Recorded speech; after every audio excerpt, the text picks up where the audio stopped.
وعلیکم السلام ورحمۃ اللہ وبرکاتہ۔ محترم بھائی، نماز وطر پڑھنے کا افضل طریقہ، اگر کسی نے 3 رکعت وطر ادا کرنے ہیں تو اس کا افضل اور بہتر طریقہ جو ہے وہ یہ ہے کہ 2 رکعت پڑھ کے سلام پھیرا جائے اور 1 رکعت اکیلی پڑھی جائے۔ یہ افضل طریقہ ہے وطر ادا کرنے کا۔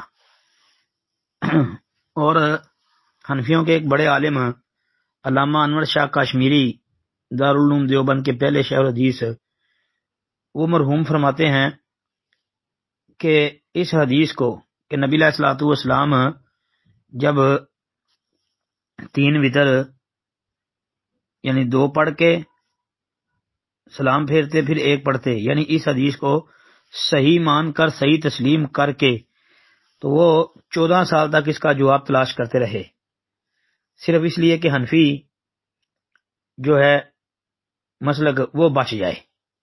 یعنی حنفیوں کا دفاع کرنے کے لیے ایک صحیح حدیث کے خلاف 14 سال تک دلیل تلاش کرتے رہے، لیکن 14 سال تک دلیل تلاش کرنے کے بعد کوئی ان کو جو ہے تسلی بخش دلیل نہیں مل سکی جی۔ تو اس لیے افضل طریقہ یہی ہے۔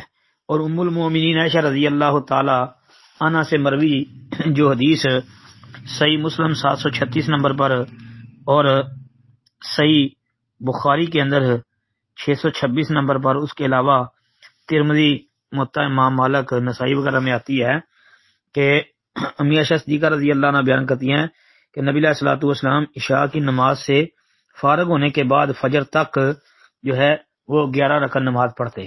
آپ علیہ السلام ہر 2 رکعت کے بعد سلام پھیرتے اور 1 رکعت وطر ادا کرتے۔ مطلب یہ ہوا کہ آپ صلی اللہ علیہ وسلم 10 رکعتیں 2 کر کے پڑھتے اور 1 وطر، جس کو ہم رمضان میں یہ کہہ لیتے ہیں کہ جی 8 تراویح اور 3 وطر۔ تو نبی علیہ السلام نے کس طرح پڑھے ہیں؟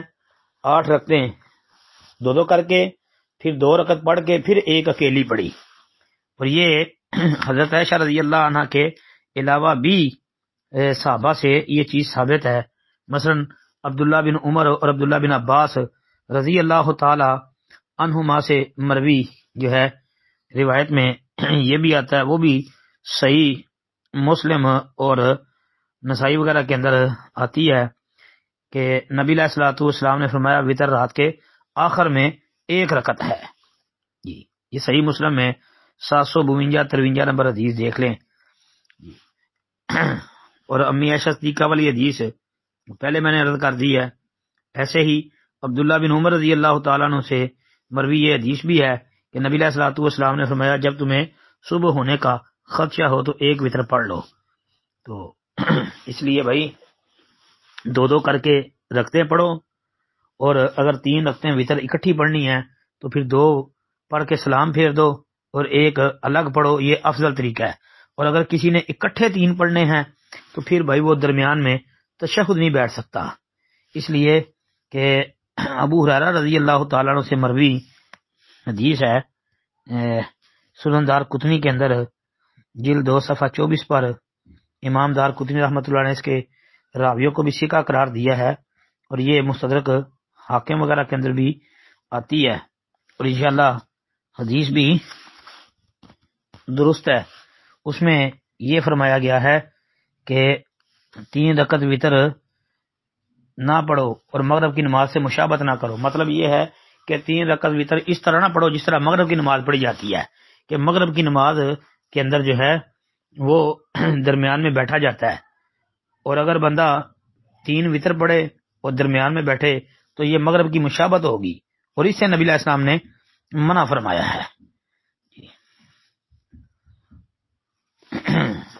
السلام علیکم ورحمۃ اللہ وبرکاتہ۔